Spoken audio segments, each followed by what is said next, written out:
Bali, young bird siya. LPHA 2022 11445. Before final lap kasi, nasa rank 4 overall, young bird. Tapos, hindi ako nagkakamali, 9 or 11 lang kami na complete lap bago mag-final lap. Bali, saan nilaro ulit yan, sir? South. Bali, isa yung laro nila. Kuruta Prince. Kasabay silang nanalo. Si Kuruta Princess.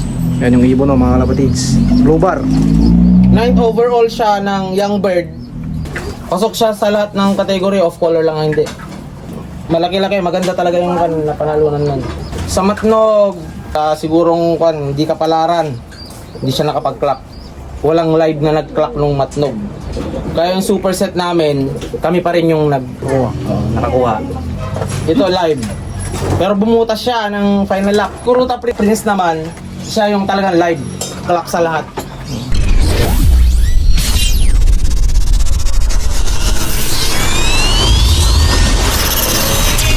So, bali nung last lap, sir, yung mga nag-clock, hindi na live yung mga yan. Oo, wala. Kaya ito, naging 9 overall lang ito kasi 5 yung nag-clock na yung bird noon. Pero hindi pasok sa mga live.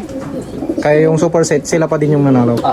Okay. Bali, ang bloodline nito is, yung tatay nito, ito, anak ng nestmate ni Sentinel. Si Sentinel, producer, tatay ni Kuruta 624, tsaka ni Kuruta Prince. Proven ko na yan, proven ko na pang long distance talaga. Makunat. Bali ito si Kuruta Sentinel. Siya yung pinaka producer ko ngayon. Active mga anak. Recently naglabas ng magkasunod na winner ko. Ito. Direct ito na anak ng pinaka foundation ko dati, si Prime. Ito si Sentinel. Pinamalayan Mindoro din to. Naglaro. Clock siya ng Pinamalayan Mindoro. Siya bali ang tatay ni Kuruta Flight 624 Kalbayog. Third clocker young bird. 624 km. Tapos ni Kuruta Prince. Ito ang tatay. Magkaiba nga lang ang nanay nila.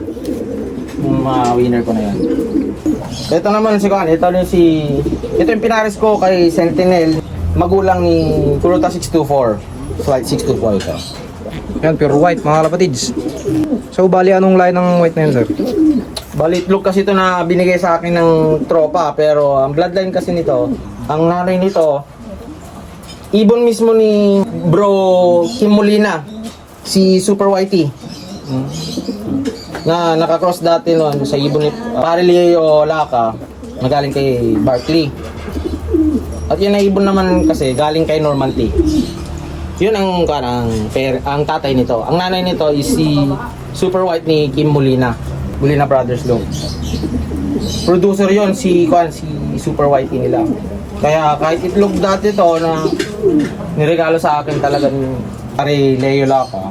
Talagang iningatan namin kasi iba yung produce nito. Nag-produce yung nanay nito ng winner ng North, Parilap champion tsaka Tugigaraw lap champion. Tapos nag-produce pa ng Allen champion, South din. Kaya North-South yung nagbaka sakali lang na may timpla sa alam kong ayos na bloodline ko.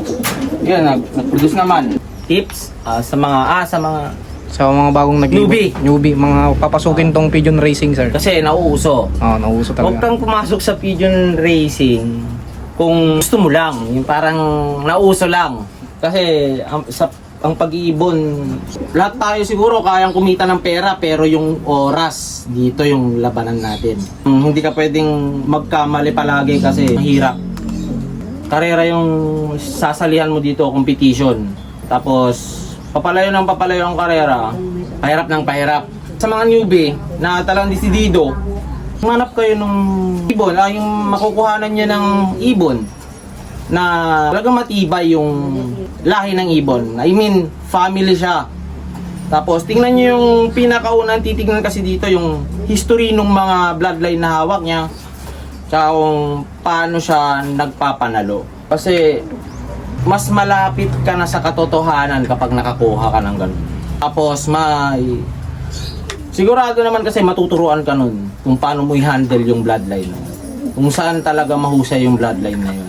Yun yung mga unang-unang dapat mong matutunan kapag nag-ibon ka. Tsaka, ito ang pinaka real talk.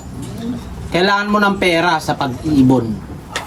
Hindi biro ang gasto sa pag-iibon ng pangkarera. Shout out sa mga nalaroan kong club na mahusay magpalaro. Tuloy-tuloy nyo lang. Tapos sa mga kumpare ko, si Pare Kent Darrell, si Pare Brian Ragudo, si Pare Zandreb, Pare Sherwin, Boss Mike, MGPC. Yung mga lalaroan mo na, si Press Gem ng Beach PC.